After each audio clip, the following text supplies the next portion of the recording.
चलें, आप सभी बच्चों का बहुत बहुत स्वागत है। बच्चों, आज हम लोग इस हमारे एनालिसिस सीरीज को आगे बढ़ाते हुए एक और पर्टिकुलर शिफ्ट का एनालिसिस हम लोग देखने वाले हैं। और इस बार जो हमने पेपर लिया है वो है एसएससी सीजीएल, जो 12 सितंबर 2024 को शिफ्ट नंबर 1 आयोजित की गई थी। उसमें जीके जीएस के क्या प्रश्न रहे, किस विषय से कितने क्वेश्चंस आए हैं और फिर कौन से टॉपिक उस विषय के अंदर पूछे गए हैं और ओवरऑल लेवल क्या है पेपर का, करंट अफेयर्स का क्या लेवल था, डेप्थ क्या थी, कितने साल पुराने या महीने पुराने क्वेश्चन पूछे, वो सब हम लोग यहाँ पे देखेंगे। ठीक, आइए सबसे पहला प्रश्न देखो क्या बोलता है। 2002 में जाकिर हुसैन किस पुरस्कार से सम्मानित होने वाले सबसे कम उम्र के तबला वादक थे? अब इसमें पहली नजर में आप लोग देखते हो, अच्छा ताल वादक थे, परक्यूशनिस्ट लिखा है, मैं इस पे भी आऊंगा। पहली नजर में आप देखोगे तो आपको लगेगा कि सर ये तो बहुत पुराना क्वेश्चन पूछ लिया, 2002 2024 के पेपर में 2002। ऐसा नहीं है। असल में classical music, classical dance, folk music, folk dance, ये चार टॉपिक ऐसे हैं जहां से 100% कोई भी आप शिफ्ट ले लो, मिनिमम एक क्वेश्चन और ज्यादा में ज्यादा 3 क्वेश्चन देखने को मिले। मिनिमम एक, ज्यादा में ज्यादा 3। अब आप सोचें, और ये फिक्स है कि आता ही है, तो यानी अब आपके लिए भी एक अच्छी बात यह है कि जब आप पेपर दोगे तो आपको दिमाग में रखना है कि स्टैटिक जीके के अंतर्गत ये टॉपिक्स 4 आपको बहुत स्ट्रॉन्ग करने हैं। और यहाँ पर जब हम लोग क्लासिकल म्यूजिक की बात करते हैं तो जाकिर हुसैन साहब बिल्कुल बहुत आला स्तर के, बड़े स्तर के ये तबला वादक हैं। इनका दिसंबर 2024 में निधन भी हुआ, तो करंट अफेयर्स के दृष्टिकोण से भी इंपॉर्टेंट है और स्टैटिक में भी इंपॉर्टेंट है। अब स्टैटिक में हम लोग एक तो ये चीज पढ़ते हैं कि भाई कोई म्यूजिशियन है तो उनका म्यूजिकल इंस्ट्रूमेंट क्या है, और फिर हम ये भी पढ़ते हैं कि उनको अलग अलग सम्मान क्या मिले। यहां तक कि आप देखते हो हरि प्रसाद चौरसिया, उन पर कई प्रश्न आ गए, फिर बिस्मिल्लाह खान साहब पर आ गए हैं, अमजद अली खान साहब पर आ गए हैं, ठीक है। और यहां पर हम देख रहे हैं कि जाकिर हुसैन साहब पर भी प्रश्न आ चुके हैं। कुल मिला के उनके जो अवार्ड्स के ईयर्स हैं वो भी आपको याद रखने पड़ेंगे। अब 2002 में इनको कौन सा सम्मान मिला, सुनिए। जाकिर हुसैन साहब को 2024 में मिला ग्रैमी। अभी मैं इस पे और भी चर्चा करूंगा। ग्रैमी पुरस्कार, तो जो म्यूजिक इंडस्ट्री के बहुत बड़े सम्मान है, अमेरिका में दिए जाते हैं, तो इनको 2024 में ग्रैमी भी मिला। अपने जीवन में इनको कई बार ग्रैमी मिले, लेकिन 2024 में भी मिला जिस साल इनका निधन हुआ। अच्छा, उससे एक साल पहले 2023 में इनको पद्म विभूषण सम्मान भी मिला था, 2023 में। इस पे भी एक बार क्वेश्चन आ चुका है कि पद्म विभूषण कब मिला, 2023। और अब जब क्वेश्चन पूछता है 2002, तो सही जवाब क्या है बच्चे, पद्म भूषण। तो पद्म भूषण एकदम सही जवाब है 2002। यहां पर मैंने आपके लिए लिस्ट भी रख दी है। अच्छा, एक शब्द आया था परक्यूशनिस्ट। परक्यूशन क्या होता है? तो ये जो परक्यूशन म्यूजिकल इंस्ट्रूमेंट्स होते हैं वो होते हैं जिनको बीट करने पर साउंड की आवाज आती है। जैसे तबला आप बीट करोगे आवाज आएगी, ठीक है। तो ऐसे जो म्यूजिकल इंस्ट्रूमेंट होते हैं उनको हम ऐसा बोलते हैं परक्यूशन म्यूजिकल इंस्ट्रूमेंट। इनका जन्म कहाँ हुआ? जाकिर हुसैन साहब का मुंबई में 1951 में। पिताजी का नाम क्या? अल्लाह रखा, वो भी खुद भी तबला वादक थे, पिताजी अल्लाह रखा, और पुत्र जाकिर हुसैन भी तबला वादक। अब इनको ये सम्मान मिल चुके हैं, यहाँ पे मैंने ईयर लिख दिया। देखो, सबसे पहले शुरू करते हैं पद्मश्री 1988, पद्म भूषण 2002 जो हमारे प्रश्न का जवाब है, और पद्म विभूषण 2023। इसके अलावा इनको ग्रैमी पुरस्कार भी मिला। और 2024 में जो 66th एडिशन हुआ था ग्रैमी पुरस्कार का लॉस एंजलिस अमेरिका में, वहां पर हम देखते हैं कि इनका जो बैंड है, बैंड का नाम है शक्ति बैंड। मतलब इनके साथ और भी लोग हैं जो मिलके जिन्होंने एक एल्बम बनाया। एल्बम का नाम क्या है? This moment. और बैंड का नाम क्या है? ग्रुप का नाम क्या है? शक्ति। तो शक्ति ग्रुप को मिला है क्योंकि उनने दिस मोमेंट जो एल्बम बनाया, तो उसके लिए उनको best global music album award मिला। तो ये भी एक ग्रैमी पुरस्कार में दिमाग में रखना है, ठीक है। आई अगला, भारत के शास्त्रीय नृत्यों में से कथकली मुख्य रूप से भारत के निम्नलिखित में से किसमें किया जाता है? देखो, जब हम लोग बात करते हैं कि संगीत नाटक अकेडमी के द्वारा 8 क्लासिकल डांसेस को रिकॉग्नाइज किया है, मिनिस्ट्री ऑफ कल्चर के द्वारा 9 को रिकॉग्नाइज किया है। मिनिस्ट्री ऑफ कल्चर एक एडिशनल जिस डांस को क्लासिकल डांस के रूप में रिकॉग्नाइज करती है वो है छऊ। लेकिन संगीत नाटक अकेडमी छऊ को क्लासिकल डांस नहीं मानती, वो कहती है कि छऊ सेमी क्लासिकल है, क्लासिकल नहीं है। एनीवेज, अब जो हमारे क्लासिकल डांस दोनों के द्वारा जो मान्यता है वो तो 8 की तो है ही, ये एक एडिशनल मानते हैं, लेकिन दोनों 8 को तो मानते हैं। वो 8 कौन कौन से? तो यहां पर हम देखते हैं कि भरतनाट्यम तमिलनाडु, तो हम लोग इसको ऐसे याद रख सकते हैं, भरत ना मिल। अगर आप नोटिस करोगे भरत ना मिल, तो इससे फिर मैं याद रखने के लिए बोल रहा हूं भरत ना मिल, भरत मत मिल, भरत तुम बहुत मिल रहे हो, भरत ना मिल। नेक्स्ट है कथकली और मोहिनीअट्टम केरला। आप इसको ऐसे याद रख सकते हो, करेला खाने से क्या होता है? करेला कड़वा होता है लेकिन फायदे बहुत सारे हैं। जैसे करेला आपकी स्किन अच्छी कर देगा, तो भाई क्या होता है? मोहक हो जाता है चेहरा, तो मोहिनी अट्टम, मोहक से मोहिनी अट्टम। और चेहरा कली की तरह खिल जाता है तो कथकली। तो करेला खाने से चेहरा मोहक हो जाता है, कली की तरह खिल जाता है, कली से कथकली। तो ये दोनों आप ऐसे याद रखो। इसके अलावा आंध्र प्रदेश कुचिपुड़ी। अब देखो क्या है, आंध्र प्रदेश कुचिपुड़ी, कुची से कर लो कच्ची पुड़ी, कच्ची। और अंधा व्यक्ति जो है वो कच्ची पुड़ी खा लेगा, है ना, क्योंकि बेचारे को दिख नहीं रहा है, तो अंधा व्यक्ति कच्ची पुड़ी खा लेगा, है ना। तो कच्ची पुड़ी कौन खा लेगा? अंधा व्यक्ति खा लेगा। कथक उत्तर प्रदेश, कहाँ के लोग थकते नहीं है? यूपी के लोग थकते नहीं है, तो ये कर दो। अब जो बाकी तीन है वो तो बड़े सिंपल है, मणिपुरी मणिपुर, ओडिसी ओडिशा। अब है सत्रिया। सत्रिया सबसे लेटेस्ट शामिल होने वाला नृत्य है क्लासिकल लिस्ट की सूची में। सत्रिया नृत्य साल 2000 में ये शामिल हुआ, ठीक है, तो इसको दिमाग में रखें, सत्रिया असम। चल आई, तो हमने कुल मिला के यहाँ पे देख लिया है क्या? हाँ, तो कथकली का सही जवाब हो गया केरल। ओके, आई आगे बढ़ते हैं। जिन जीवों में कोई, तो भाई साइंस के जो क्वेश्चन है साइंस के एक्सपर्ट फैकल्टी देखेंगे। हेमिस त्योहार किस राज्य या केंद्र शासित प्रदेश में मनाया जाता है? अगेन स्टैटिक जीके से जो फेस्टिवल वाला एक टॉपिक है वहां से आया हुआ प्रश्न। अब जब हम लोग हेमिस की बात करते हैं तो ये तो इसलिए इजी है क्योंकि वैसे भी कई बच्चों को मालूम होता है हेमिस नाम का एक मोनेस्ट्री है। मोनेस्ट्री क्या होता है? मठ, ठीक है, विहार, जहां पे भिक्षु रहते हैं। तो हेमिस नाम की एक मोनेस्ट्री कहाँ है? लद्दाख में ही है ना। प्लस एक और तरीका है, हेमिस नेशनल पार्क पढ़ा है आपने, ठीक है, हेमिस नेशनल पार्क लद्दाख में है, सबसे बड़ा है वो नेशनल पार्क्स में, तो वो भी आप याद रखते ही हो, तो ये तो आसान है बहुत। लेकिन इसमें अगर वो इन डेप्थ जाना चाहता ना तो बहुत सारी चीजें पूछ सकता था। भाई हेमिस फेस्टिवल लद्दाख में है, लेकिन क्यों सेलिब्रेट किया जाता है? इसलिए क्योंकि हेमिस मोनेस्ट्री में ये सेलिब्रेट होता है। और असल में इस क्षेत्र में जो हिमालय वाला क्षेत्र है वहां पे बौद्ध धर्म फैलाने का श्रेय दिया जाता है गुरु पद्म संभव को। और जो गुरु पद्म संभव है उनके ही बर्थ एनिवर्सरी को सेलिब्रेट करते हुए ये हेमिस फेस्टिवल ऑब्जर्व किया जाता है। तो गुरु पद्म संभव जिन्होंने हिमालयी क्षेत्र में बौद्ध धर्म का प्रचार प्रसार किया, लद्दाख वाले क्षेत्र में भी, तो हम देखते हैं कि इन्हीं के बर्थ एनिवर्सरी को याद करते हुए हेमिस फेस्टिवल हेमिस मोनेस्ट्री में ऑब्जर्व किया जाता है, ठीक है। और यहाँ पे आप देख सकते हो एक इसकी झलक है हेमिस फेस्टिवल की लद्दाख में। चल फिर देखो, वित्तीय समावेशन के लिए राष्ट्रीय मिशन कौन सा है जिसका उद्देश्य किफायती मूल्य पर वित्तीय सेवाओं अर्थात बुनियादी बचत और जमा खाते, धन प्रेषण, ऋण, बीमा, पेंशन तक पहुंच सुनिश्चित करना है। बहुत ही ज्यादा लाइमलाइट में स्कीम रही थी। अच्छा, 2024 के जो एसएससी के पेपर से उसमें एक विशेष हाईलाइट ये रही कि बहुत सारी स्कीम बेस्ड क्वेश्चंस आए, जैसे डिजिटल इंडिया, फिर आप देखो स्मार्ट सिटी मिशन, प्रधानमंत्री जनधन योजना, या आप देखते हो क्या आयुष्मान भारत। तो बहुत सारी स्कीम्स पर क्वेश्चन आए, पहले भी आते थे लेकिन 2024 में बढ़ गए। तो हमको क्या एनालिसिस से लेके जाना एक पॉइंट कि बेटा कुछ स्कीम्स होती हैं जो कि आपको याद करनी ही करनी है। मैंने एक लिस्ट आपको दी है 2014, 15, 16। जब 2014 में पहली बार मोदी सरकार बनी तो उन्होंने बहुत सारी स्कीम्स शुरू की, फिर 15 में भी शुरू की, 16 में भी शुरू की। शुरुआती सालों में बहुत सारी आई थी स्कीम्स, तो उनको आपको अच्छे से करना है। प्लस फिर वो वाली स्कीम्स करना है जो आपके लास्ट 1 से 1.5 ईयर्स वाली करंट अफेयर्स के संदर्भ में महत्वपूर्ण है, ठीक है। चलो, अब प्रधानमंत्री जनधन योजना इसका सही जवाब है। और बहुत ज्यादा चर्चा में रही थी कि भाई अकाउंट सबका खुल जाएगा, जिनके पास अकाउंट्स नहीं है, इससे वो लोग फाइनेंशियल मेन स्ट्रीम में जुड़ जाएंगे, उनके पास खुद का अकाउंट होगा तो अब यहाँ पे सेविंग कर पाएंगे, पैसा भेज पाएंगे।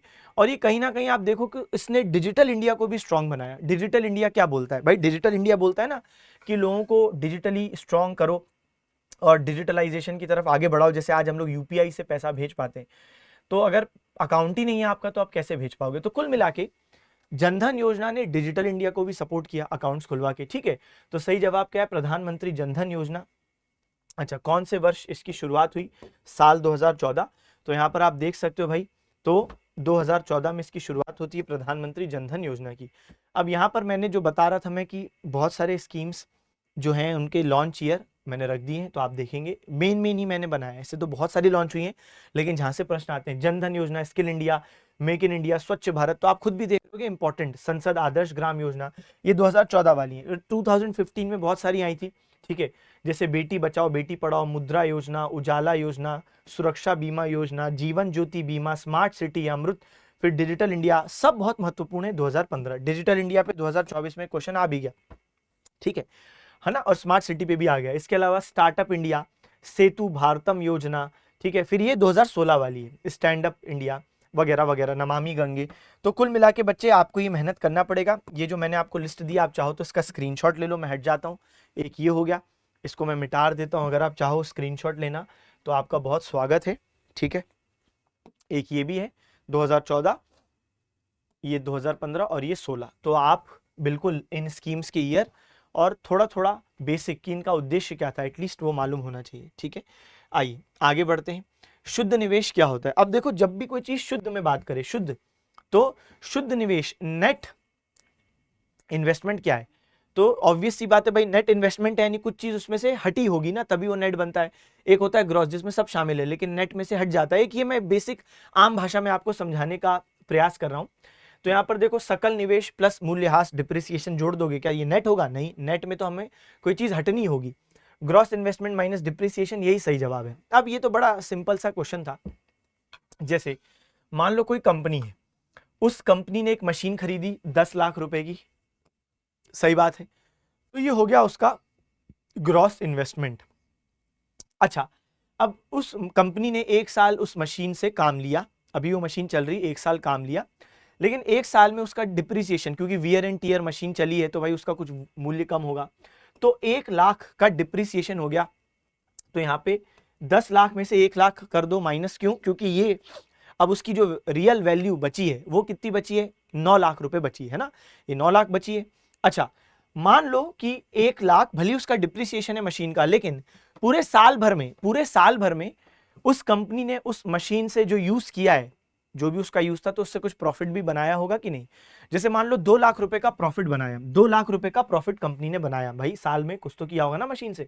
अब उस 2 लाख के प्रॉफिट को वापस उससे कोई एक छोटी मशीन खरीद ली, दूसरी छोटी मशीन, तो अभी जो नई मशीन आ गई है तो जाहिर सी बात है, तो ये भी मैं यहां डाल दूं 2 लाख, है ना, क्योंकि अभी एक नई मशीन आ गई है, तो ये कि नया इन्वेस्टमेंट हो गया है। तो 1 साल के अंत में क्या नेट इन्वेस्टमेंट रहा? अगर मैं इसको समझाऊं तो मैं क्या बोल सकता हूं, नेट इन्वेस्टमेंट क्या रहा? तो नेट इन्वेस्टमेंट ये रहा 1 साल के अंत में, जो मैं टोटल देख पा रहा हूं, तो 10 लाख का पहला निवेश रहा, लेकिन अब उस मशीन की जो वैल्यू है 1 साल का डिप्रिसिएशन हो गया, 1 लाख का सॉरी डिप्रिसिएशन हो गया, तो माइनस कर दो। लेकिन 2 लाख की मैंने एक नई मशीन भी खरीद ली 1 साल के अंत में, है ना। तो कुल मिला के बच्चे स्थिति क्या है? 10 + 2 12 माइनस 1 11 लाख, ये है नेट इन्वेस्टमेंट, ठीक है, सही बात। ओके, बात समझ में आ गई। हाँ, अगर आप कंफ्यूज हो रहे हो इससे तो आप मत मानो, ये हटा दो ये पूरी चीज, बस आप इतना देखो, कुछ नहीं, 10 लाख का निवेश था, 1 साल के अंत में उस मशीन की वैल्यू कितनी बची? 9 लाख, क्योंकि 1 लाख तो वियर एंड टीयर में उसकी वैल्यू कम हो गई, तो नेट इन्वेस्टमेंट कितना हो गया? ऐसा ले लो कि नेट इन्वेस्टमेंट 9 लाख है। वो जो मैंने आपको एक रियल कंडीशन बताई, रियलिटी में ऐसा नहीं होता है, सिर्फ रियलिटी में ये होता है कि भाई कंपनी पागल थोड़ी ना थी, उसने उससे कुछ प्रॉफिट बनाया, उससे भी कहीं निवेश किया, वो भी तो ऐड होगा 1 साल में। लेकिन अगर आपको सिंपल रखना है समझने के लिए तो ये कर सकते हो। कुल मिला के नेट इन्वेस्टमेंट क्या है? तो ग्रॉस इन्वेस्टमेंट माइनस डिप्रिसिएशन, ठीक है। चलो आओ, हाँ, तो साइंस के जो क्वेश्चन है, साइंस के एक्सपर्ट फैकल्टी देखेंगे। निम्नलिखित में से कौन बांस की बांसुरी के विश्व प्रसिद्ध वादक हैं? अगेन कहां से क्वेश्चन आया? Classical music. स्टैटिक जीके के ये जो 4 टॉपिक हैं, classical dance, folk dance, classical music, folk music, निश्चित है मिनिमम 1 क्वेश्चन, ज्यादा में ज्यादा 3 क्वेश्चन आते ही हैं भाई हर शिफ्ट में। अब यहाँ पर हरिप्रसाद चौरसिया साहब पर फिर से एक क्वेश्चन, इससे पहले दूसरी शिफ्ट में भी आया था। तो भाई क्या बजाते हैं? फ्लूट। फ्लूट क्या है? बांसुरी। तो फ्लूट या बांसुरी के वादक हैं, ठीक है। कई सारे सम्मान इन्हें प्राप्त हो चुके हैं, जैसे उदाहरण के लिए इनको पद्म भूषण मिल चुका है 1992 में, कालिदास सम्मान मध्य प्रदेश सरकार देती है 1999, पद्म विभूषण 2000। तो जो क्वेश्चन आते हैं ना एसएससी के स्तर पे, पद्म विभूषण के आते ही हैं, तो पद्म भूषण 1992, पद्म विभूषण 2000 और संगीत नाटक अकेडमी फेलोशिप अवार्ड 2012, ठीक है। तो यहाँ पर बेटा पद्म भूषण 92 और पद्म विभूषण 2000। तो आओ भाई देखें। अच्छा, यहाँ पे बस इतना ही पूछा था, कोई अवार्ड का ईयर नहीं पूछा, ठीक है। अच्छा, इनका घराना कौन सा है? इससे पुरानी शिफ्ट में भी मैंने डिस्कस किया था कि इनका जो घराना है हरिप्रसाद चौरसिया जी का, वो सेनिया है, क्योंकि तानसेन साहब ने सेनिया घराना की शुरुआत की थी, जो उनका म्यूजिकल स्टाइल था। फिर आगे चल के उनके बाद जिन लोगों ने उनका ही म्यूजिकल स्टाइल अपनाया तो वो सेनिया घराने के ही कहलाए, और हरिप्रसाद चौरसिया जी ने भी इसी घराने का नाम आगे बढ़ाया है। तो इनका घराना क्या है? सेनिया। ये वो लिस्ट है जो आपको मिनिमम याद रखनी है। मैं बोल बोल के थक गया हूं कि भाई ये लिस्ट से क्वेश्चन कभी भी पूछा जाता है और ये मिनिमम लिस्ट है। इसके बाद क्लास में मैं और नए नाम बताता हूं, लेकिन ये तो मिनिमम हर बच्चे को याद होनी चाहिए कि भाई जैसे विराट कोहली क्रिकेट खेलते हैं, बाईचेंग भूटिया खेलते हैं आपका फुटबॉल, वैसे ही आपको ये मालूम होना चाहिए कि ये लोग कौन कौन से म्यूजिकल इंस्ट्रूमेंट, ये बेसिक बात है बिल्कुल। तो बिस्मिल्लाह खान साहब शहनाई, अमजद अली खान सरोद और अलाउद्दीन खान दोनों सरोद। इसके अलावा रविशंकर साहब, भारत रत्न भी उनको मिला है, सितार। शिव कुमार शर्मा संतूर। हरिप्रसाद चौरसिया पर कई बार क्वेश्चन आए हैं, ठीक है, तो भाई सही जवाब है फ्लूट। उस्ताद जाकिर हुसैन, दिसंबर 2024 में निधन भी हो गया, आज भी हमने इन पर एक क्वेश्चन देखा था। तबला। और उस्ताद सुल्तान खान सारंगी। चलो भाई आओ आगे बढ़े, अगला क्वेश्चन, एक एथलीट द्वारा फेंका गया भाला। अब जो साइंस के क्वेश्चन है वो साइंस के एक्सपर्ट फैकल्टी डील करेंगे, ठीक है, स्पोर्ट्स नहीं है वो, क्योंकि पूछ रहा है कि उसका मोशन क्या है, तो साइंस का हो जाता है। भारतीय संविधान का कौन सा अनुच्छेद यह प्रावधान करता है कि भारत का एक उपराष्ट्रपति होगा? ठीक, सिंपल है, हम बोलते हैं प्रेसिडेंट के लिए आर्टिकल क्या है कि there shall be a president of India. कौन से आर्टिकल ने बोला कि भारत का राष्ट्रपति होगा? 52। और भारत के उपराष्ट्रपति, तो सही जवाब है 63, तो आर्टिकल 63 इसका सही जवाब है। पहले वाइस प्रेसिडेंट इंडिया के कौन थे? तो सर्वपल्ली राधाकृष्णन। सर्वपल्ली राधाकृष्णन, ये कौन है इंडिया के पहले वाइस प्रेसिडेंट 1952 से 62। अभी वर्तमान वाइस प्रेसिडेंट कौन है? जगदीप धनखड़ साहब। तो जगदीप धनखड़ साहब ये कौन है बच्चे? वर्तमान में जो व्यक्ति वाइस प्रेसिडेंट है वो ये है। और बात करें तो 63 आर्टिकल कहता है there shall be a vice president, और 64 क्या कहता है कि जो भी व्यक्ति वाइस प्रेसिडेंट बनते हैं वही पदेन अध्यक्ष होंगे। क्या होंगे? Ex officio chairman. किसके? राज्यसभा के। तो जो वीपी बने हैं इंडिया के वही राज्यसभा के अध्यक्ष होंगे, ठीक है। इसके अलावा 65 नंबर आर्टिकल क्या बोलता है कि प्रेसिडेंट के एब्सेंस में वाइस प्रेसिडेंट प्रेसिडेंट का काम करेंगे। सही बात है, प्रेसिडेंट एब्सेंट है तो वाइस प्रेसिडेंट ही एक्ट करेंगे। चलो, इसके अलावा और भी बहुत सारे हैं। 66 में इलेक्शन की बात है ना, वाइस प्रेसिडेंट का इलेक्शन है, वाइस प्रेसिडेंट का इलेक्शन प्रोसीजर यहाँ पे दिया हुआ है, ठीक है। चल, यहाँ पे मैंने एक जगह पे चीजें लिख भी दी हैं ताकि आपको थोड़ा सा और आसानी मिले, और स्क्रीनशॉट आप चाहो तो बिल्कुल लो, कोई दिक्कत वाली बात नहीं। क्या ऐसे लिखा हुआ मिल जाता है तो लॉन्ग टर्म तक आपके लिए हेल्पफुल रहता है। चलो, एलोरा का भव्य कैलाश मंदिर किस राष्ट्रकूट राजा के शासनकाल के दौरान बनाया गया? तो जब हम लोग बात करते हैं राष्ट्रकूट, तो असल में ये दक्कन भारत में शासन करते थे। राष्ट्रकूट कहाँ शासन करते थे? दक्कन भारत। इनका फाउंडर कौन है भाई? किसने स्थापित किया है ये राष्ट्रकूट वंश? तो सही जवाब क्या है? दांती दुर्गा। तो भाई सही जवाब क्या है? दांती दुर्गा या दांती दुर्ग। तो राष्ट्रकूट दांती दुर्गा ने स्थापित किया है। नेक्स्ट बात करें भाई, नेक्स्ट बात करें तो राजधानी कौन सी है? तो मलखेड़ या मान्यखेत, कर्नाटक में ही है, तो मलखेड़ या मान्यखेत राजधानी है। मैं आपको इनका एक इमेज भी दिखाता हूं ताकि आपको और समझ में आए। तो ये है राष्ट्रकूट, आप देख सकते हो कि यहाँ पे मान्यखेत आपको दिख रहा होगा, नहीं दिख रहा तो जहां पर मैं मार्क कर रहा हूं ना वो है मान्यखेत, ये राजधानी है। फाउंडर है दांती दुर्गा। इनकी जो भाषा थी, मदर टंग थी, वो थी कन्नड़, ठीक है। राष्ट्रकूट, गुर्जर प्रतिहार और पाल, इन लोगों में लड़ाई हुई थी कन्नौज को लेकर, क्योंकि उस टाइम पे कन्नौज की रेपुटेशन बहुत ज्यादा थी और कन्नौज एग्रीकल्चरली फर्टाइल रीजन था, है ना, तो बहुत अच्छे स्तर पर उपज भी होती है, आसपास आयरन भी मिलता था, तो भाई ऑब्वियस सी बात है खनिज भी हैं, कृषि क्षेत्र में भी अच्छा है, प्लस उसकी रेपुटेशन बहुत अच्छी थी कि भाई जिसके पास कन्नौज है वो राजा है, ऐसी रेपुटेशन थी। तो इसलिए तीनों के बीच में होड़ लगी कन्नौज को जीतने की। इस स्ट्रगल को कहते हैं ट्राईपार्टाइट स्ट्रगल, क्योंकि 3 पार्टियां हैं जो कन्नौज के लिए लड़ाई कर रही हैं। ट्राईपार्टाइट, इन तीनों में आपस में बहुत लड़ाइयां हुई जो हम लोग मध्यकालीन भारत में पढ़ते हैं। एनीवेज, मुझे आशा है कि मुख्य रूप से आपको ये बात समझ में आ गई। अब हम लोग आते हैं क्वेश्चन पर कि भाई राष्ट्रकूट वंश के एक राजा थे जिनका नाम था कृष्ण एक या कृष्णावन। उनने कैलाशनाथ टेम्पल बनवाया है एलोरा में, और कैलाशनाथ टेम्पल शिव जी को डेडिकेटेड टेम्पल है। इसकी सबसे अच्छी बात ये कि ये एक चट्टान है, सिंगल चट्टान। तो एक सिंगल चट्टान को ही काटा गया है, ऐसा नहीं कि भाई एक चट्टान दूसरी चट्टान को जोड़ा रखा, कुछ नहीं, एक मोनोलिथिक सिंगल चट्टान से ही कैलाशनाथ टेम्पल बना हुआ है, ठीक है। चलो, तो हमने पूरी बात कर ली, कृष्णा प्रथम सही जवाब है। आइए आगे बढ़ते हैं।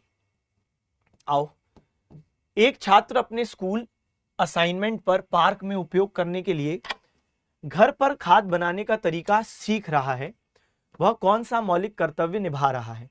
A student on his school assignment is taking a session on how to make a compost at home for using it at a park.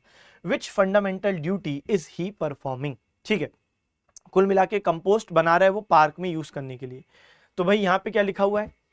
प्राकृतिक पर्यावरण की रक्षा और सुधार करना, to protect and improve the natural environment. तो ये भी एकदम ठीक बात है। अच्छा, दूसरी तरफ हम देखते हैं कि ये क्वेश्चन है क्या बेसिकली। तो ये बेसिकली फंडामेंटल ड्यूटी से संबंधित क्वेश्चन है और बड़ा इजी ही क्वेश्चन था। मैं सोच रहा था कि शायद इसमें कुछ टफ होगा, इसलिए मैं अभी भी देख रहा हूँ कि कुछ ऐसी चीज तो नहीं जो मैं समझ नहीं पा रहा, लेकिन ये क्वेश्चन तो बेहद ही ज्यादा आसान निकला है कि नहीं। फंडामेंटल ड्यूटी है, साफ दिख रहा है वो एनवायरनमेंट को प्रोटेक्ट करने वाली जो फंडामेंटल ड्यूटी है, बस वही है। अच्छा, अब यहाँ पे फंडामेंटल ड्यूटीज की बात करें तो कितनी है फंडामेंटल ड्यूटीज? आज 11, लेकिन ओरिजिनली जब आई थी तब कितनी थी? 10। ओरिजिनली का मतलब शुरुआत के संविधान में नहीं थी, लेकिन 42nd कॉन्स्टिट्यूशनल अमेंडमेंट एक्ट 1976 ने 10 फंडामेंटल ड्यूटीज को डाल दिया था संविधान में। और कौन से पार्ट में डाल दिया था? तो पार्ट था 4A और आर्टिकल है 51A में डाल दिया। उस टाइम पर इमरजेंसी भी लगी हुई थी, तो कुल मिला के हमारी प्रधानमंत्री उस समय की इंदिरा गांधी जी, उनको लगता था कि भाई हमको कुछ ड्यूटीज भी लोगों को बतानी चाहिए, है ना, तो लोगों के मौलिक कर्तव्य भी हैं। तो कुल मिला के इसलिए पार्ट 4A आर्टिकल 51A के अंतर्गत 10 फंडामेंटल ड्यूटीज स्वर्ण सिंह कमेटी ने रिकमेंड की थी कि होनी चाहिए। अच्छा, आगे चल के जो 11th फंडामेंटल ड्यूटी वो कौन सी है? तो 86th कॉन्स्टिट्यूशनल अमेंडमेंट एक्ट 2002, वो कौन सी ड्यूटी है भाई? जो 11वीं सबसे अंत में जुड़ी, कि 6 से 14 साल के जो बच्चे हैं उनके जो माता पिता हैं, तो माता पिता की जिम्मेदारी है कि बच्चों को स्कूल भेजो, 6 से 14 साल के बच्चे, है ना, तो ये भी है। तो कुल मिला के यहाँ पे आप देख सकते हो, तो जो फंडामेंटल ड्यूटी में आपका जो क्लॉज जी है वहां पे लिखा है to protect and improve the natural environment. अच्छा, इसके अलावा एक और यहाँ पे महत्वपूर्ण बात यह कि आपके in fact directive principle of state policy में भी एनवायरनमेंट को बचाने का राज्य को नीति निर्देश संविधान बनाने वालों ने दिया है। सुनिए, ये आपका आर्टिकल 48 है। जो डीपीएसपी है वो 36 से 51 होते हैं ना, उसमें आप देखो state shall endeavour to protect and improve the environment, ठीक है। तो यहाँ पे 48A में भी डीपीएसपी, तो ऐसा मत सोचना कि एनवायरनमेंट का प्रोटेक्शन है, तो ऐसा मत सोचना कि एनवायरनमेंट का प्रोटेक्शन सिर्फ फंडामेंटल ड्यूटी में नहीं, राज्य के लिए भी निर्देश में मौजूद है। चलो आगे देखो, अगस्त 2022 में मिनिस्ट्री ऑफ सोशल जस्टिस और एम्पावरमेंट ने एक स्कीम लॉन्च की है, ठीक है। उस स्कीम का नाम आपसे पूछ रहे हैं और उद्देश्य आपको यहाँ पे बता दिया है। उद्देश्य क्या था कि comprehensive rehabilitation services to people engaged in begging in 75 municipalities. तो 75 नगर पालिकाओं में जो ऐसे लोग हैं जो कि इस पर्टिकुलर प्रोफेशन में हम कहें कि इंगेज्ड हैं, क्योंकि प्रोफेशन ही बन गया है। इनफैक्ट आपने सुना होगा कि इंदौर पहला शहर बना जिसने बेगिंग को हाल ही में बैन कर दिया, ठीक है, क्योंकि इंदौर प्रशासन का कहना था कि भाई जो लोग बेगिंग कर रहे हैं असल में उनसे करवाई जा रही है। कई बार छोटे बच्चों को किडनैप कर लिया जाता है और उनसे बेगिंग करवाई जाती है, तो ये पूरा का पूरा गिरोह है। तो इंदौर ने उसको बैन कर दिया, फिर भोपाल ने भी किया। ये मैं करंट अफेयर्स के दृष्टिकोण से बता रहा हूँ। अच्छा, लेकिन उससे पहले हम बात करें तो भाई म्युनिसिपल कॉरपोरेशंस का भी एक ऐसा ही एक स्कीम थी जिसका नाम था स्माइल 75, कि 75 म्युनिसिपैलिटीज को चुना गया था कि यहाँ पे धीरे धीरे खत्म करना है, पूरा बैन ना करके। क्या बोला गया कि पहले जो लोग इस पर्टिकुलर काम में एंगेज्ड हैं उनकी काउंसलिंग करवाओ कि आप और भी बेहतर तरीके से जीवन यापन कर सकते हो, अगर आप अपनी इच्छा से ऐसा कर रहे हो मत करो। दूसरा, सिर्फ काउंसलिंग से पेट नहीं भरता, उनको स्किल डेवलपमेंट भी दी जाए, ताकि अगर उनके पास कौशल होगा तो वो कुछ दूसरा काम कर पाएंगे। आपने उसको ज्ञान दे दिया कि ये सही बात नहीं भीख मांगना, लेकिन उससे उसका पेट नहीं भरेगा, स्किल डेवलपमेंट एजुकेशन दो। फिर उसको किसी ना किसी वेलफेयर स्कीम से जोड़ो ताकि उसका कोई ना कोई भाई सोशली वेलफेयर तो हो पाए, यानी कोई अगर वो स्कीम से जुड़ेगा जहाँ पे उसको कुछ रहने खाने की व्यवस्था मिल पाएगी तो उसके लिए बेहतर हो जाएगा, ठीक है। तो ये सब चीज़ें इसमें कुल मिला के स्माइल 75 में थी कि यहाँ पे काउंसलिंग करनी, अवेयरनेस क्रिएट करना है कि ऐसा मत करो, फिर उस पर ध्यान देना है, स्किल डेवलपमेंट एजुकेशन पर, उसकी हेल्थ पर ध्यान देना है। तो ये था स्माइल 75, ठीक है। यहाँ पर मैंने आप लोगों के लिए थोड़ी सी एडिशनल इन्फॉर्मेशन भी लिखी है। तो इसका उद्देश्य भारत की 75 नगर पालिकाओं में भीख मांगने में लगे व्यक्तियों की शिक्षा, कौशल विकास और स्वास्थ्य सेवा सहित व्यापक पुनर्वास सेवाएं प्रदान करना है। तो यहाँ पे बेसिकली रिहेबिलिटेशन था। जो इंदौर ने किया वो पहला क्यों बना? क्योंकि उनने बैन ही कर दिया कि कोई भीख लेते हुए और देते हुए दिखेगा तो हम जुर्माना लगा देंगे। इन्हें ऐसा नहीं बोला ना, इन्हें बोला रिहेबिलिटेशन करेंगे धीरे धीरे, ठीक है, पूरी तरीके से बैन करने की बात नहीं कही। आइए, निम्नलिखित में से कौन सा नाटक हर्षवर्धन द्वारा नहीं लिखा गया था? तो एक और हिस्ट्री का बड़ा इजी सा क्वेश्चन, जब हम बात करते हैं पोस्ट गुप्ता एज की, तो पोस्ट गुप्ता एज गुप्तोत्तर काल में हम देखते हैं कि नॉर्थ इंडिया में, उत्तर भारत में पुष्यभूति वंश या वर्धन वंश आया था, और यहाँ पे जो सबसे लोकप्रिय शासक आए वर्धन वंश, उनका नाम था हर्षवर्धन। हर्षवर्धन के बारे में बात करें तो इनकी जो इनिशियल कैपिटल थी बेटा वो क्या थी? थानेसार। थानेसार या जिसे थानेश्वर भी कहते हैं, ये हरियाणा में है। तो हरियाणा में है बच्चे, थानेसार या थानेश्वर। लेकिन आगे चल के ये अपना कैपिटल कहाँ शिफ्ट कर लेते हैं, कन्नौज, जो यूपी में है, तो कन्नौज में इनने कैपिटल शिफ्ट कर लिया। तो थानेसार से कहाँ गए, कन्नौज कैपिटल शिफ्ट कर लिया। ठीक है सर। अब हर्षवर्धन खुद भी कला के प्रेमी थे, उन्होंने 3 ड्रामा लिखे, प्रियदर्शिका, नागनंद और रत्नावली। अभी तीनों यहाँ पे हैं, तो आप इसको ऐसे करो, PNR होता है ना, ट्रेन नंबर नहीं होता, PNR नंबर बोलते हैं, तो PNR से आप इसको याद कर सकते हो। अच्छा, जो चौथा ऑप्शन है विक्रम उर्वशियम, तो वो उनके द्वारा नहीं लिखा गया, ये कालिदास साहब की रचना है। कालिदास साहब संस्कृत के एक बहुत बड़े ऑथर हैं, आपने नाम सुना है, उनको शेक्सपियर ऑफ इंडिया भी बोलते हैं। कालिदास जी ने अभिज्ञान शकुंतलम, विक्रम उर्वशियम, मालविका अग्निमित्रम, मेघदूतम, ऋतु संहार, ठीक, ऐसी बहुत सारी पुस्तकें लिखी हैं। अभी हमने सिर्फ कुछ के ही नाम अभी लिए। कुल मिला के ये बात हो गई।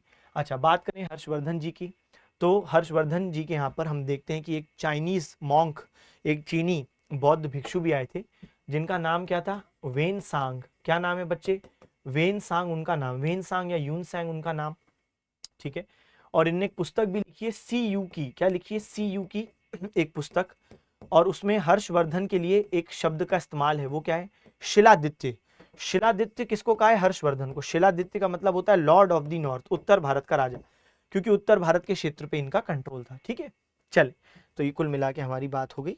आइए अगला देखते हैं, प्रश्न क्या बोलता है। तो पूर्वांचल हिमालय में निम्नलिखित शामिल नहीं है, Purvanchal Himalaya does not comprise of. ये भी बड़ा इजी है, बेसिक ज्योग्राफी की अगर नॉलेज है तो भी बना दोगे। अब देखो, मीजो पहाड़ियां कहाँ पर है, मिजोरम में है। नागा पहाड़ियां, नागालैंड वाले, मोटा मोटा बात कर रहे हैं उस क्षेत्र में। मणिपुर पहाड़ियां, मणिपुर में, मोटा मोटा बात कर रहे हैं। अब आप खुद सोचो, पूर्वांचल, ईस्टर्न हिमालयास, बेटा पीर पंजाल जम्मू कश्मीर में है, तो इससे इजी अब वो क्या पूछे। तो मतलब ये शिफ्ट जितना मैं अभी तक देख पाया हूं, बहुत ही बेसिक इजी क्वेश्चन।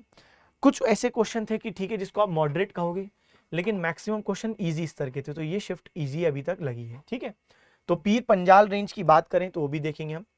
उससे पहले देखो पूर्वांचल में क्या आता है, तो नागा, मणिपुर, मिजो ये भी आती है। इसके अलावा पटकई बुम, तो पटकई बुम आप अगर यहाँ पे नोटिस करोगे तो यहाँ पे आप देखोगे जो अरुणाचल प्रदेश यहाँ पे आपको दिख रहा है पटकई बुम, ये नागा दिख रहा है, मणिपुर ये दिख रहा है लुशई। लुशई को ही मीजो हिल्स बोलते हैं, तो मीजो हिल्स कोई नई चीज नहीं है, लुशई हिल्स को ही मीजो हिल्स बोलते हैं। ठीक है, तो पटकई, नागा, मणिपुर, लुशई। चलिए, इसके अलावा अगर हम यहाँ पर देख रहे हैं तो आपको पीर पंजाल दिख रहा होगा, और ये पीर पंजाल जम्मू कश्मीर में स्थित है। ठीक है, जम्मू कश्मीर में स्थित है ना। और साथ साथ ये भी बात कि भाई कौन से माउंटेन रेंज का हिस्सा है, हिमालय, तो हिमालय में लेसर हिमालयाज, जिसको हिमाचल भी बोलते हैं। खैर अभी हम लोग ज्यादा डेप्थ में नहीं जा रहे हैं, ताकि आप ऐसा भी ना हो कि इंफॉर्मेशन ओवरलोड हो जाए।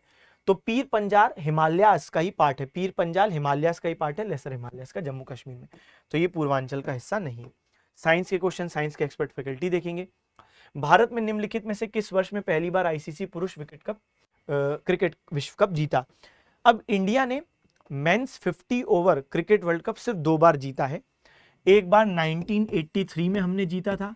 जब 1983 में हुआ था तो इंग्लैंड होस्ट था। ठीक है, तो इंग्लैंड में आयोजित हुआ था, और जीता कौन बेटा, विनर कौन था, इंडिया। और 2011 में हम लोग जब जीते थे तब इंडिया ही होस्ट था और इंडिया ही जीता। तो 2 बार हमने मेंस 50 ओवर वर्ल्ड कप जीता है। ठीक है बच्चे। अच्छा, ये तो बात हो गई 2 बार हमने जीता है। कभी मान लो प्रश्न आपसे ये पूछे कि इंडिया ने ओवरऑल कितनी बार होस्ट किया, क्योंकि SSC ने CGL 2024 में ही 2 बार ये प्रश्न पूछ लिया था कि इंडिया ने कितनी बार होस्ट किया है।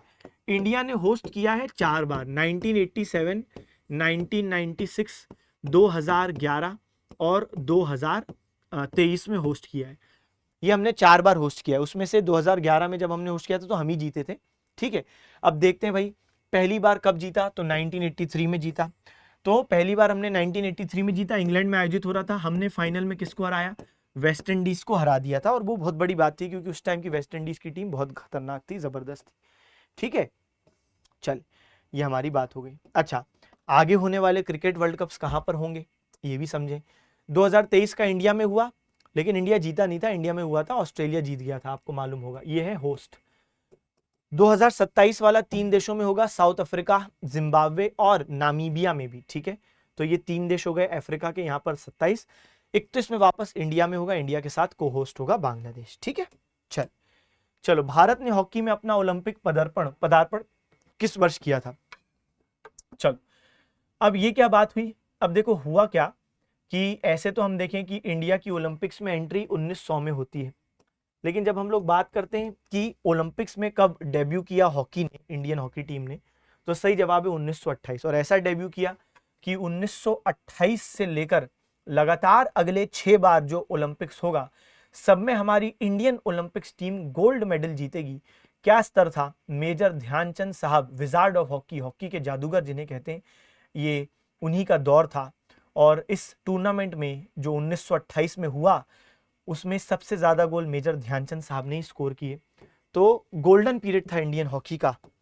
यहाँ पर आप देख सकते हो, मैंने आपके लिए एडिशनल इंफॉर्मेशन डाली है। 1928, फिर 32, फिर 36, फिर 48, बीच में ओलंपिक्स नहीं हुआ था, वर्ल्ड वॉर चल रहा था ना। 1936 के बाद सीधे ओलंपिक्स होता है 48 में लंदन, 1936 में बर्लिन में होता है, लेकिन फिर युद्ध हो जाता है तो गेम्स रुक जाते हैं। 48 में लंदन में होगा और इसलिए कंसेक्यूटिव है ना। और 52 और 56 आप देखो, 1 2 3 4 5 6, लगातार 6 बार इंडियन हॉकी टीम ने गोल्ड मेडल जीता। हमको कोई बीट करने वाली टीम नहीं थी, लगातार 6 बार।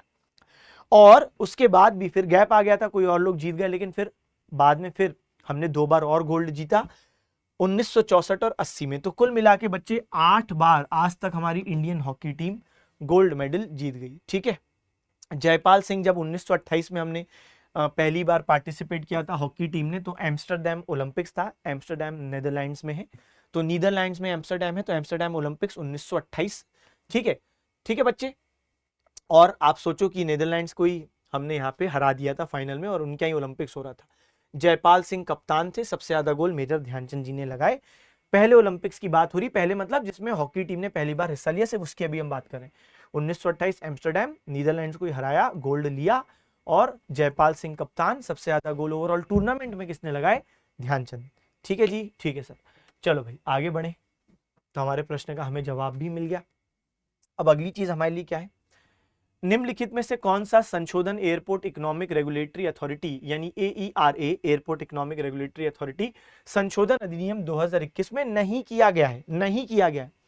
अब सबसे पहली बात, ये जो क्वेश्चन है इसको हम इसलिए मॉडरेट स्तर का कहेंगे, उसका कारण ये है कि 2024 में पेपर हो रहा है सितंबर में, और क्वेश्चन आया है 2021 के बिल के अमेंडमेंट का। तो निश्चित रूप से इतना पुराना करंट अफेयर 3 साल का रेयरली बच्चे पढ़े हुए होते हैं, तो इसलिए मैंने कहा कि भाई ये क्वेश्चन यहाँ पे क्योंकि पढ़ा हुआ नहीं है इसलिए मुश्किल है। वरना अगर मैं आपको बताऊं कि इस क्वेश्चन में जो पूछा है वो कोई ज्यादा टफ चीज नहीं थी, लेकिन क्योंकि क्वेश्चन भाई करंट अफेयर 3 साल पुराना कौन बच्चा पढ़ेगा, तो वहां पे ये बात निश्चित रूप से सही नहीं है SSC की, क्योंकि भाई ज्यादा में ज्यादा 1-1.5 साल का करंट अफेयर ही पूछना चाहिए, नहीं तो फिर तो कोई सीमा ही नहीं। और मैं भी आपको यही रिकमेंड करूंगा, क्योंकि SSC ने 2024 में पुराने करंट अफेयर्स पूछे हैं 2-2, 3-3, 4-4 साल के। इसका ये मतलब नहीं कि तुम 4-4 साल का करंट अफेयर पढ़ो, नहीं।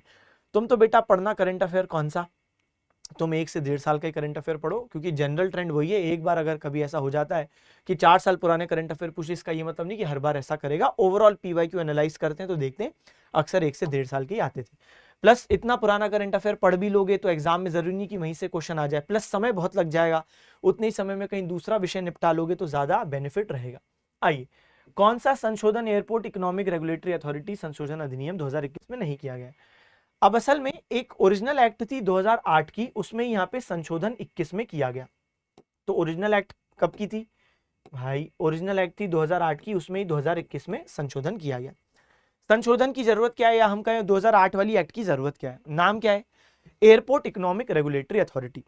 असल में शुरुआत में जो एयरपोर्ट्स थे इंडिया में लिमिटेड, तो एयरपोर्ट्स अथॉरिटी ऑफ इंडिया देखा करता था, लेकिन भाई फिर समझ में आया कि एयरपोर्ट्स को मैनेज करना बहुत टफ काम है, और एयरपोर्ट्स अथॉरिटी इतने सारे एयरपोर्ट्स को मेंटेन कर पाए तो थोड़ा सा डाउटफुल भी लगा सही तरीके से। ऐसी स्थिति में प्राइवेट प्लेयर्स के लिए भी एयरपोर्ट का मैनेजमेंट खोल दिया गया। तो फिर बहुत सारे प्राइवेट प्लेयर्स ने एयरपोर्ट्स को अलग अलग को मेंटेन करना शुरू किया। लेकिन अब एक और समस्या आ गई कि भाई ये प्राइवेट कंपनीज, एक इतनी बड़ी सिटी, 20 लाख, 50 लाख, 1 करोड़, कई बार बड़ी बड़ी सिटीज भी, वहां पे एक ही एयरपोर्ट है और वो कोई प्राइवेट कंपनी देख रही है, तो एक प्रकार से भाई उसकी भी मोनोपोली हो ना जाए, ये भी एक डर है, एक अधिकार ना उनका क्रिएट होने लगे, वो फिर अपनी चीजें ना कुछ करने लग जाएं, कुछ अपने लोगों को बेहतरी ना देने लग जाएं, और वो पूरी सिटी को एक प्रकार से एयर रूट कंट्रोल कर रहे हैं। तो ऐसा ना हो, इसलिए कुछ रेगुलेशंस लाने के लिए एयरपोर्ट इकोनॉमिक रेगुलेटरी अथॉरिटी बनाई गई 2008 की एक्ट से। और उसने कहा मेजर एयरपोर्ट क्या होगा, उनने एक डेफिनेशन दी कि जहां पर मिनिमम 35 लाख पैसेंजर साल में जिनका आना जाना होता है, मूवमेंट होती है, तो उसको हम कहेंगे मेजर एयरपोर्ट। अब 2021 की इस पर्टिकुलर एक्ट ने इसमें अमेंडमेंट क्या किया सुनिएगा। अब हो क्या रहा था कि जो बड़े बड़े एयरपोर्ट्स हैं जहां पे बहुत कमाई है क्योंकि एयर ट्रैफिक अच्छा, उसके लिए तो भाई बड़ी बड़ी कंपनियां बिडिंग भी करती थी कि हाँ भाई हमको ये एयरपोर्ट चाहिए, लेकिन छोटे छोटे एयरपोर्ट्स रह जाते थे जहां पे कंपनीज को लगता था कि वायबल नहीं। तो अब 2021 की एक्ट ने क्या बोला, हम क्लबिंग करेंगे मेजर एयरपोर्ट्स की उन एयरपोर्ट्स के साथ जो ज्यादा चल नहीं रहे। जैसे एक बड़ा एयरपोर्ट है, मेजर एयरपोर्ट, वहां पे ट्रैफिक बहुत ज्यादा है, लेकिन थोड़ा ही दूर, मतलब थोड़ा दूर मतलब कुछ अच्छा खासा दूर, लेकिन उस क्षेत्र के फिर भी पास, तो हम देखते हैं कोई दूसरा सिटी में बगल में ही कोई एक दूसरा एयरपोर्ट है जो इतना नहीं चलता, तो ऐसी स्थिति में उस छोटे एयरपोर्ट और इस बड़े एयरपोर्ट को क्लब करके अब इनकी बिडिंग होगी, ताकि जो भी कंपनी बिड कर रही है उसको ये दिमाग में रहे कि उसको सिर्फ इस बड़े एयरपोर्ट को मैनेज नहीं करना है, उस छोटे वाले को भी मैनेज करना है, तभी वो बिड करे। यानी कुल मिला के बड़े एयरपोर्ट के चक्कर में उन कंपनीज को छोटा एयरपोर्ट भी मैनेज करना पड़ेगा। तो इसको हम कह रहे हैं क्लबिंग की गई। और साथ साथ ये भी कहा गया कि ये क्लबिंग जो की है हमने बड़े छोटे एयरपोर्ट की या प्रॉफिटेबल अनप्रॉफिटेबल एयरपोर्ट की, तो इन दोनों को मिला के अब हम लोग मेजर एयरपोर्ट कहेंगे। तो पहले मेजर एयरपोर्ट सिर्फ मेन था, लेकिन अब हम क्या कहेंगे, दोनों को मिला के मेजर एयरपोर्ट कहेंगे। तो ये इसमें एक चेंज किया गया। तो सरकार किसी भी हवाई अड्डे को सिर्फ अधिसूचना द्वारा प्रमुख हवाई अड्डा कह सकती है, बिल्कुल, ये 2021 में बात कही गई थी। प्रमुख हवाई अड्डा वह है जिस पर प्रतिवर्ष न्यूनतम 35 लाख यात्रियों का आवागमन होता है। ये स्टेटमेंट सही है, ये स्टेटमेंट सही है कि 35 लाख मिनिमम अगर मूवमेंट होगी तो मेजर एयरपोर्ट है, लेकिन ये 2021 का अमेंडमेंट नहीं, ये तो 2008 की ही बात थी। तो यही हमारे प्रश्न का सही जवाब है। भाई क्वेश्चन ने बोला 2021 की कौन सी अमेंडमेंट नहीं, ये थोड़ी ना कोई अमेंडमेंट, ये तो पुरानी बात है। नई बात क्या है, किसी भी हवाई अड्डे को सिर्फ अधिसूचना जारी करके मेजर एयरपोर्ट सरकार कह सकती है। प्लस सरकार लाभ कमाने वाले और घाटे में चल रहे हवाई अड्डों को एक साथ जोड़ेगी, ये तो बिल्कुल 2021 में डाला अमेंडमेंट ने। सरकार संभावित बोलीदाताओं को पीपीपी मॉडल में एक पैकेज के रूप में हवाई अड्डों की पेशकश कर सकती है। बिल्कुल पैकेज देंगे हम आपको, ऐसा नहीं कि आपने अच्छे अच्छे एयरपोर्ट के लिए बिडिंग लगा दी, छोटे एयरपोर्ट कोई बिडिंग में आ नहीं रहा है, तो ऐसा ना हो, इसलिए छोटे और बड़े एयरपोर्ट्स को मर्ज कर दिया गया। ठीक है, मर्ज कर दिया गया मतलब 2021 ने बोला साथ में बिडिंग होगी। तो यहां पर मैंने आपके लिए रख दिया, ये 2008 की एक्ट का प्रावधान था, तो ये कोई नया नहीं था, इसलिए हमारा सही जवाब है। बाकी जो अमेंडमेंट थे वो मैंने डिस्कस भी कर ली, यहाँ पे लिख भी दिए। चलो आओ भाई, 1857 के सिपाही विद्रोह के संदर्भ में निम्नलिखित में से किस तारीख को मेरठ के सैनिकों ने दिल्ली के लिए अपनी यात्रा शुरू की? सिंपल क्वेश्चन है। 1857 विद्रोह हिस्ट्री का टॉपिक, और आप देखते हो कि भाई 10 मई 1857 की विद्रोह की प्रारंभिक तिथि मानी जाती है। मेरठ में मौजूद जो भारतीय सैनिक थे उन्होंने वहां पे मेरठ के ही ब्रिटिश अधिकारियों की हत्या कर दी, और फिर वो रात भर चले और 11 मई को पहुंचे दिल्ली। इनका जो लीडर था सैनिकों का जो मेरठ से दिल्ली इनको लाए, उनका नाम था जनरल बख्त खान। क्या नाम था? जनरल बख्त खान इनका नाम था। एक और बात, दिल्ली में क्यों गए हैं? क्योंकि दिल्ली में मुगल बादशाह मौजूद है जिनका नाम है बहादुर शाह द्वितीय या बहादुर शाह जफर। तो बहादुर शाह द्वितीय या बहादुर शाह जफर से क्यों मिलना चाह रहे थे? इसलिए क्योंकि वो मुगल हैं, और सैनिकों को ऐसा लगा कि हमारे विद्रोह में अगर किसी ऐसे व्यक्ति का नाम जुड़ जाए जिसका नाम बहुत बड़ा है, तो फिर इससे हमारे विद्रोह को एक लेजिटिमेसी मिलेगी, और साथ साथ विद्रोह बड़े स्तर पर देखा जाएगा। अन्य बहुत सारे लोग भी फिर इससे जुड़ेंगे कि अरे मुगल भी आ गए। भले ही मुगल इस टाइम पे बहुत कमजोर हो चुके थे, लेकिन नाम उनका मुगल अब था उस समय। इनफैक्ट मुगलों का नाम आज तक है, तो नाम तो उस समय भी था, 1857 में बड़ा नाम था, इसलिए इनने मुगलों को जोड़ा ताकि इनका विद्रोह और बड़ा दिखाई दे। लेकिन बहादुर शाह जफर मुगल बादशाह, उस समय उनकी आयु 82 ईयर्स थी और वो इच्छुक नहीं थे, लेकिन फिर भी सैनिकों ने जबरदस्ती उनको शहंशाह हिंदुस्तान घोषित कर दिया। यानी कि यही है हमारे लीडर, हिंदुस्तान के शहंशाह, और ऐसा लगा कि भाई इनके ही नेतृत्व में छत्र छाया में विद्रोह हो रहा है। ठीक है, चलो, तो कुल मिला के 10 मई 1857 सही जवाब है। ओके, अच्छा, उस टाइम पर जब 1857 का विद्रोह हुआ तो गवर्नर जनरल कौन थे? तो 1856 से लेकर 1862 जो इंडिया के गवर्नर जनरल हैं उसका नाम है लॉर्ड कैनिंग। क्या नाम है? Lord Canning. ठीक है। मुगल बादशाह बहादुर शाह जफर, इनका ओरिजिनल नाम बहादुर शाह द्वितीय है, लेकिन जफर इनका पेन नेम था, शायरी लिखते थे, शेर व शायरी, तो जफर पेन नेम से। पेन नेम समझते हो, जैसे सूर्यकांत त्रिपाठी निराला, ठीक है, रामधारी सिंह दिनकर, वैसे ही बहादुर शाह जफर, जफर पेन नेम है। अच्छा, इसके अलावा हमने देखा कि महारानी कौन थी उस टाइम पे ब्रिटेन की, तो क्वीन विक्टोरिया ये महारानी थी। जब 1857 का विद्रोह हुआ तो ये ब्रिटेन की महारानी थी। चलो आगे देखो, अगला क्वेश्चन बोलता है हरित क्रांति प्रौद्योगिकी के परिणाम स्वरूप अनाज उत्पादन में 1965-66 में 72.4 मिलियन टन से 1978-79 में कितना मिलियन टन की वृद्धि हुई। तो बच्चे कितना मिलियन टन ग्रीन रेवोल्यूशन में बढ़ गया। अब ये एकदम फालतू सवाल है। देखो भाई, ये इसलिए फालतू है क्योंकि यहाँ पे आप बच्चे से क्या रटने को एक्सपेक्ट कर रहे हो। आप ग्रीन रेवोल्यूशन पे कोई अच्छी बात पूछते, मतलब एक फिगर पूछना, और एक ऐसा फिगर कि मतलब कौन उस पर ध्यान देगा। कभी किसी बच्चे के सामने आया भी तो क्या वो मैथ्स के फिगर दिमाग में रखता। तो मैं मानता हूं कि भाई इस तरीके से कुछ भी चीज किसी बच्चे की जांची नहीं जाती है। मतलब इससे सिर्फ रटा किसने, और मुझे नहीं लगता कि किसी को भी ये फिगर याद होगा। और वो भी कोई ऐसा नहीं कि हाल ही में पढ़ा हुआ फिगर, जनरली कोई भी फिगर पूछ लिया आपने कि ग्रीन रेवोल्यूशन में भाई इंक्रीज हुआ प्रोडक्शन 72.4 मिलियन टन से कितना बढ़ गया, ठीक है, तो सही जवाब है 131.9 मिलियन टन बढ़ गया। ग्रीन रेवोल्यूशन की बात करें तो फादर ऑफ ग्रीन रेवोल्यूशन किसको बोलते हैं, नॉर्मन बोरलॉग। इन्होंने ही दुनिया के स्तर पे इसको शुरू किया था। ये एक अमेरिकन एग्रीकल्चरल साइंटिस्ट हैं। इनने ही HYV सीड्स का निर्माण भी किया, जिससे यील्ड, ऑब्वियस सी बात है, बढ़ोतरी होती है उत्पादन में। भारत में इसको किसने अच्छे तरीके से लागू करवाया, MS स्वामीनाथन, इसलिए इनको father of green revolution in India बोलते हैं। इनके इसी काम के लिए इनको 2024 में मरणोपरांत इनकी डेथ हो चुकी थी, लेकिन इनको भारत रत्न से सम्मानित किया गया, जो इंडिया का हाईएस्ट सिविलियन ऑनर है। तो 53rd भारत रत्न इनको ही मिला। अभी तक सिर्फ 53 लोगों को मिला है, 53वें व्यक्ति यही है।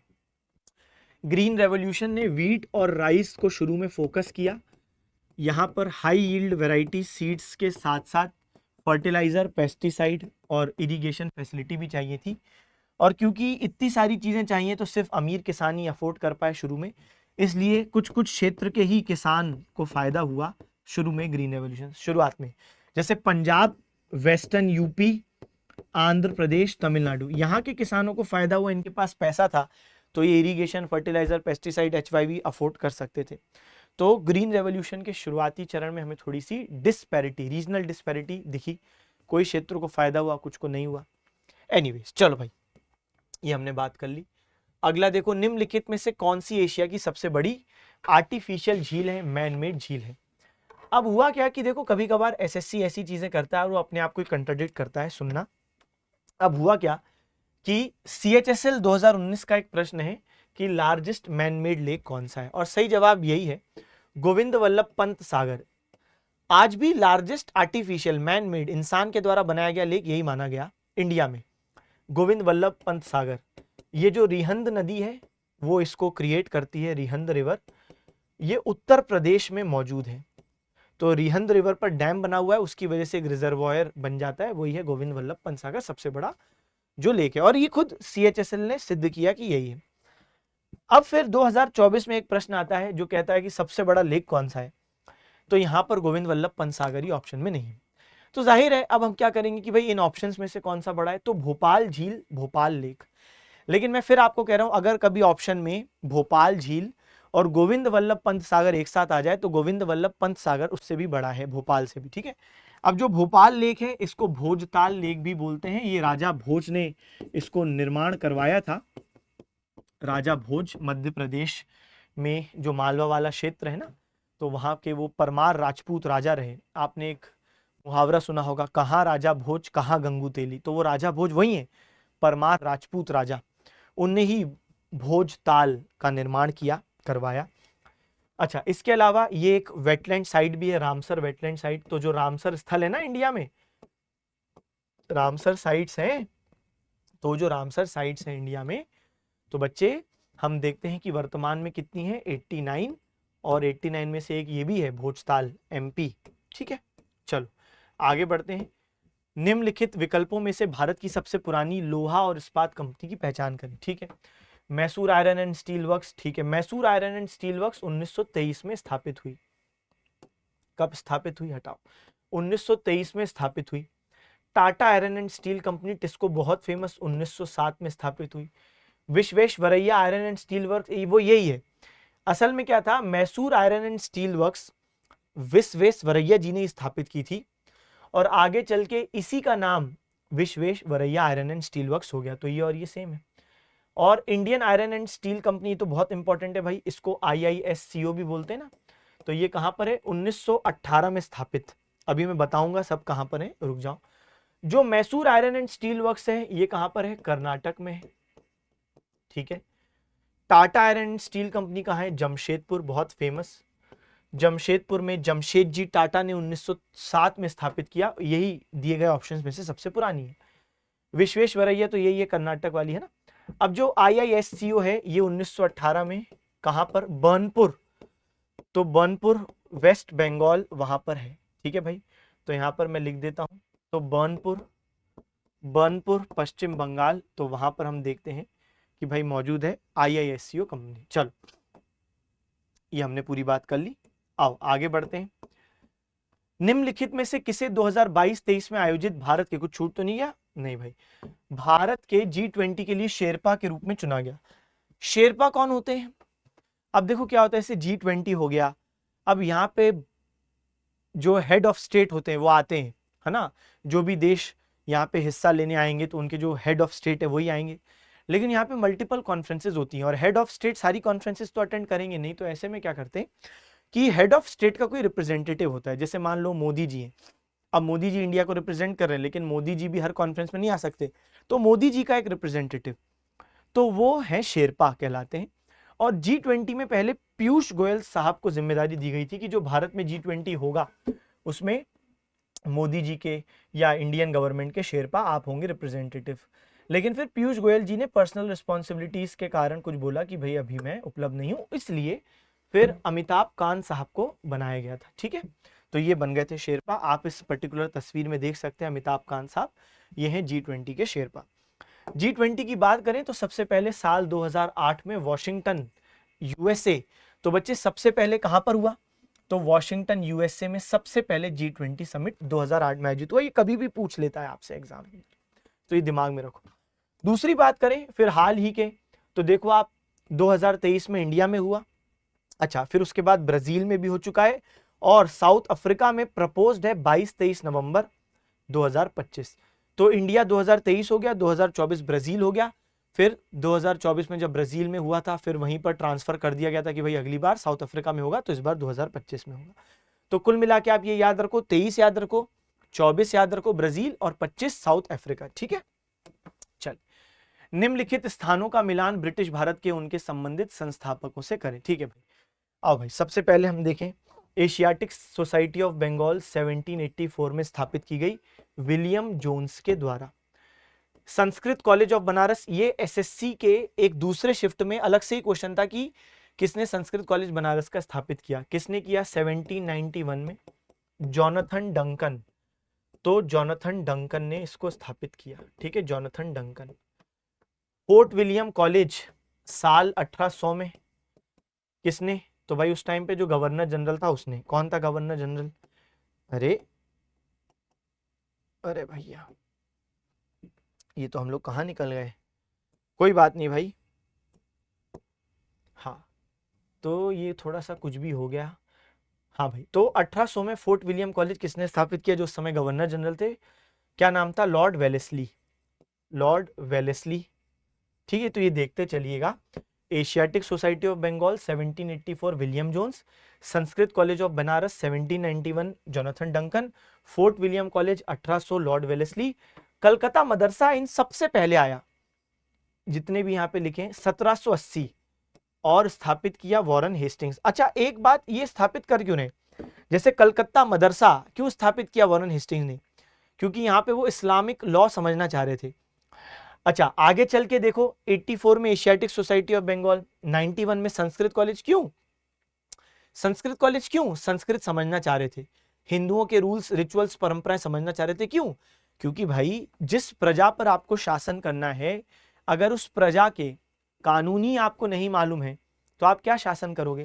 भाई प्रजा पर शासन करने के लिए आपको उनके कानून, उनकी परंपरा, उनके रिचुअल्स, उनके बिलीफ्स मालूम होने चाहिए, तभी तो आप शासन कर पाओगे। वरना आप ऐसी लॉज ले आओगे जो शायद आपत्तिजनक हो, विरोध प्रदर्शन हो, क्या मतलब?